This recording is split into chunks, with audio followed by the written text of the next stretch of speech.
حضرت انس بن مالک کہتے ہیں کہ نبی کریم کھڑے تھے، ایک شخص مسجد نبوی شریف میں آیا اور حضور صلی اللہ تعالی علیہ وسلم کے سامنے اس نے مسجد نبوی کے، بچہ نہیں، ایک آدمی سیانہ بندہ سمجھدار آدمی، اس نے آ کے مسجد میں پیشاب کرنا شروع کر دی۔ فرماتے لوگوں نے اسے ڈانٹا اور ڈانٹنے کے لیے دوڑے۔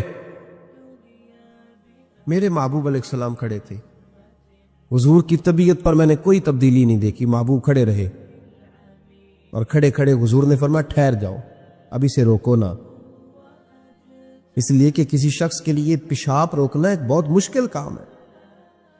اسے پیشاب کرنے دو۔ جب اس نے پیشاب کر لیا تو وہ بدو تھا، دیہاتی تھا، ان پڑھ تھا، بات کو سمجھ نہیں سکا۔ میرے محبوب علیہ السلام نے فرمایا پانی منگواؤ، یا پانی منگایا تو فرمایا اس پہ بہا دو تاکہ مسجد صاف ہو جائے۔ اور اس شخص سے، یہ بخاری مسلم کی حدیث ہے، ایک حرف بھی حضور نے نہیں کہا، یار ایک حرف بھی نبی پاک نے نہیں فرمایا، ایک لفظ بھی۔ حضور صلی اللہ علیہ وسلم نے کسی ترچھی نظر کے ساتھ پیشاب کر دیا مسجد۔ اور یہاں اگر خدا نہ خواستہ کبھی کو بوڑھا آدمی مسجد میں بھول جائے تو نوجوان اس پر پھبتیاں کستے، اس کا مذاق اڑاتے، بوڑھے کو پتہ نہیں چلتا، اس کو خبر نہیں ہے کیا کرنا، وہ بھول جائے تو۔ میرے محبوب نے ایک حرف نہیں کہا۔ ایسا کوئی محبوب کہیں ہوگا نہ کہیں ہے، بیٹھا ہے چٹائی پہ مگر عرش نشیں ہے، اور ملتا نہیں کونین کو کیا کیا تیرے در سے، ایک لفظ نہیں ہے جو تیرے لب پہ نہیں ہے۔ اور یاد رکھیں، دنیا داری چھوڑ دیں کچھ دیر کے لیے۔ ایک صحابی ہیں، بخاری شریف صحیح سند کی حدیث ہے، کلمہ پڑھا، کچھ دنوں کے بعد مال غنیمت آیا، نبی پاک صلی اللہ علیہ وسلم مال تقسیم کر رہے تھے تو میرے حبیب نے اس صحابی کو بھی دیا، فرمایا یہ رکھ لے۔ اس کو پیسے دیے حضور نے، اس نے پیسے ہاتھ میں پکڑے اور محبوب پاک صلی اللہ علیہ وسلم کا چہرہ دیکھ رہا ہے۔ پتہ کیا لفظ اس کی زبان پہ آئے؟ اللہ کہ یا رسول اللہ میں نے اس لیے کلمہ تو نہیں پڑھا تھا میں پیسے لوں گا۔ حالانکہ تالیف قلب حصہ اسلام کا، جو بندہ نیا کلمہ پڑھتا تھا اس کو کچھ نہ کچھ دیا جاتا تھا، چونکہ اس کی برادری چھوڑ جاتی۔ کہنے لگے حضور اس لیے تو کلمہ نہیں پڑھا تھا کہ پیسے آئیں گے۔ نبی پاک نے فرمایا کس لیے پڑھا تھا؟ کہا یا رسول اللہ میں نے تو اس لیے پڑھا تھا کہ آپ مجھے جہاد میں لے جائیں گے اور میں آپ کے نام پر اپنی جان قربان کر دوں گا۔ میں نے کچھ لینے کے لیے نہیں، جان دینے کے لیے کلمہ پڑھا تھا۔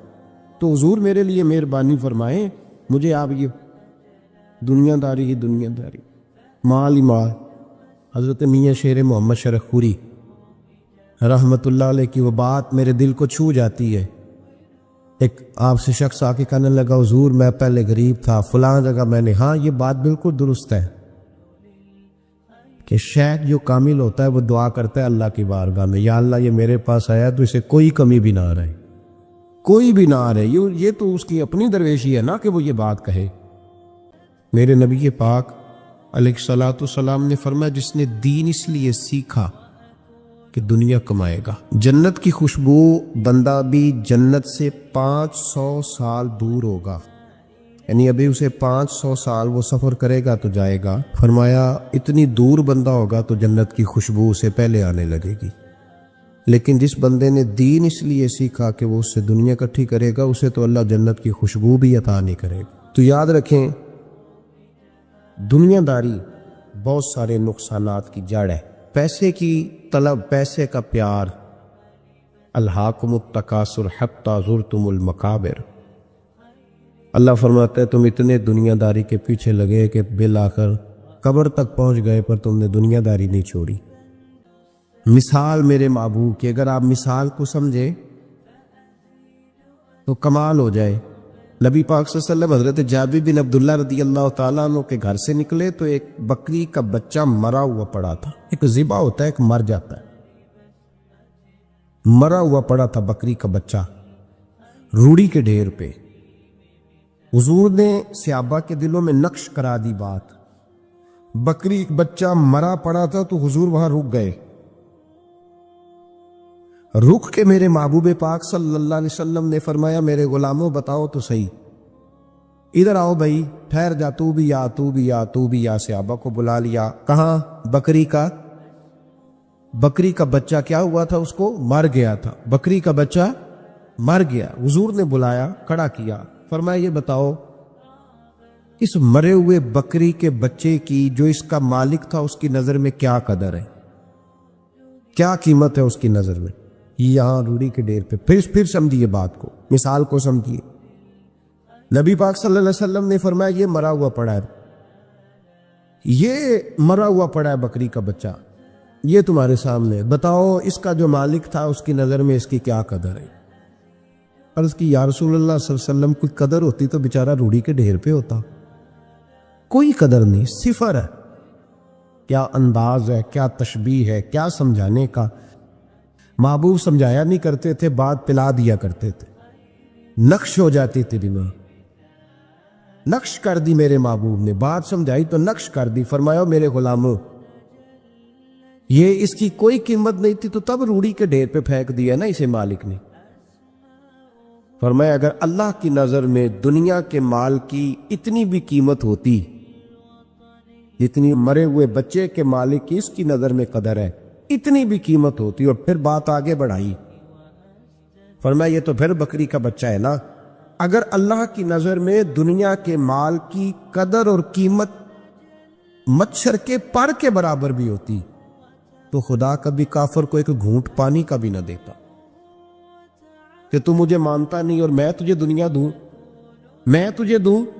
فرمایا اگر اس کی نظر میں مچھر کے پر کے برابر بھی ہوتی تو اللہ کبھی ایک گھونٹ پانی کا کافر کو۔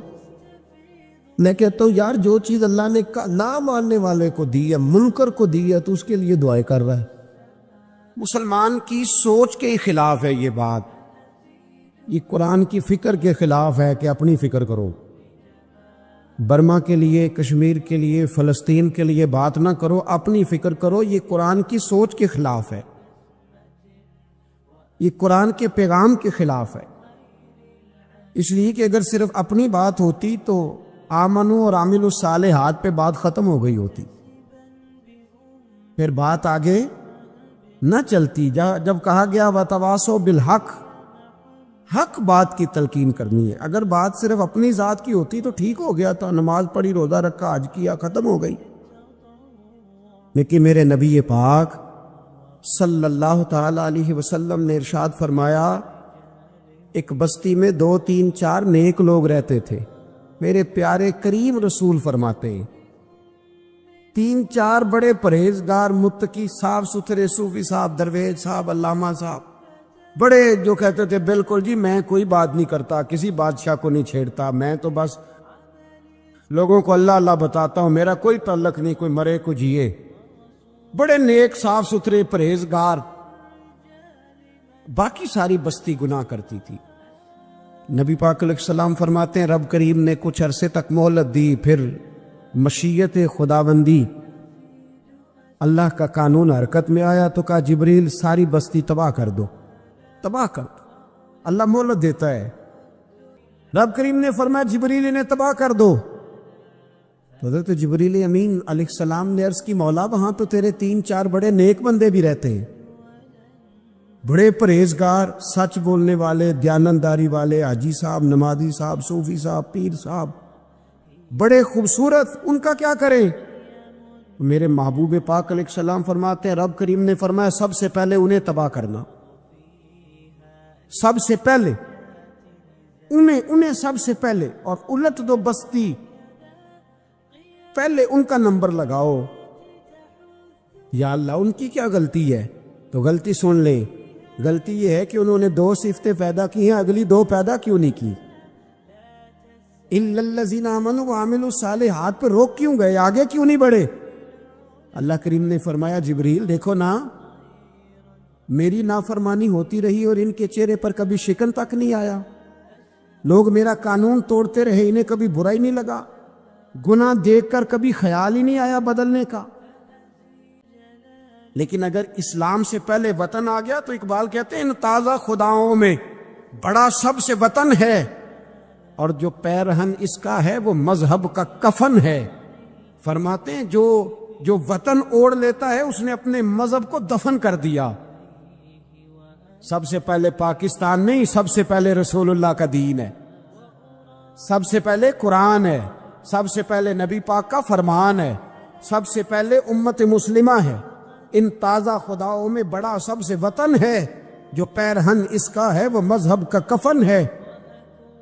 اور اقبال کہنے لگے قوم مذہب سے ہے، مذہب جو نہیں تم بھی نہیں. قوم مذہب سے ہے، مذہب جو نہیں. کوئی نہیں سمجھ آ رہی ہے آپ کو میری بات؟ قوم کس سے ہے؟ پاکستانی ہونے سے، پنجابی ہونے سے، سندھی بلوچی پٹھان ہونے سے نہ. قوم مذہب سے ہے، اور مذہب جو نہیں تم بھی نہیں.